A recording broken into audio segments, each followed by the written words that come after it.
হরিণের কথা ভাবলেই আমাদের চোখে কি ভেসে ওঠে? বিশাল সব শিং, লম্বা পা আর রাজকীয় ভঙ্গিতে দৌড়ে চলা এক প্রাণী, তাই তো? কিন্তু আপনি কি বিশ্বাস করবেন যদি বলি এই পৃথিবীতে এমন এক হরিণ আছে যাকে প্রথমবার দেখলে আপনার মনে হবে এটি কোনো জীবন্ত প্রাণী নয়, বরং লোমশ কোনো পুতুল। এমনকি এটি আকারের দিক থেকে আপনার পোষা বিড়ালটির চেয়েও খুব একটি বড় নয়। হ্যাঁ, আজ আপনাদের পরিচয় করিয়ে দেব পৃথিবীর সবচেয়ে ছোট এবং সম্ভবত সবচেয়ে কিউট হরিণ পুডুর সাথে। দক্ষিণ আমেরিকার পাহাড়ি বনাঞ্চলের বাসিন্দা এই পুডু।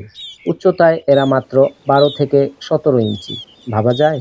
আর ওজনে মাত্র 6 থেকে 12 কেজি। যেন প্রকৃতির এক আদুরে খেলনা। এদের বড় বড় মায়াবী চোখ আর শরীরের তুলনায় বড় কানগুলো এদের চেহারাকে দিয়েছে এক অদ্ভুত নিষ্পাপ ভাব। পুরুষ পুডুদের মাথায় খুব ছোট ছোট শিং থাকে, যা দেখলে মনে হয় কেউ যেন শৌখিন করে বসিয়ে দিয়েছে।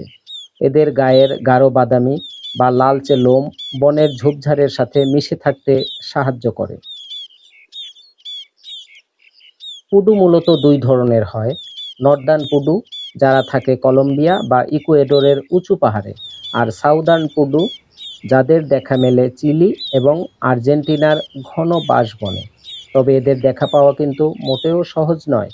এরা স্বভাবত খুব লাজুক এবং ভীতু। দিনের আলোয় এরা ঘন ঝোপের আড়ালে লুকিয়ে থাকে আর খাবার খুঁজতে বের হয় গোধূলি বেলায় বা ভোর রাতে। একা বা জোড়ায় জোড়ায় ঘুরতেই এরা বেশি পছন্দ করে। পুডু দেখতে ছোট হতে পারে, কিন্তু বোকা নয়।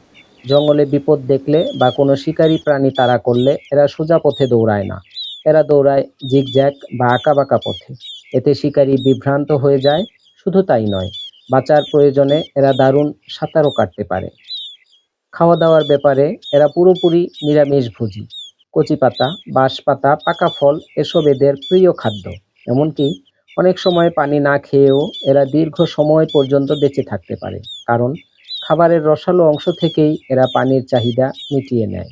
বছরে এরা মাত্র একটি বাচ্চা দেয়।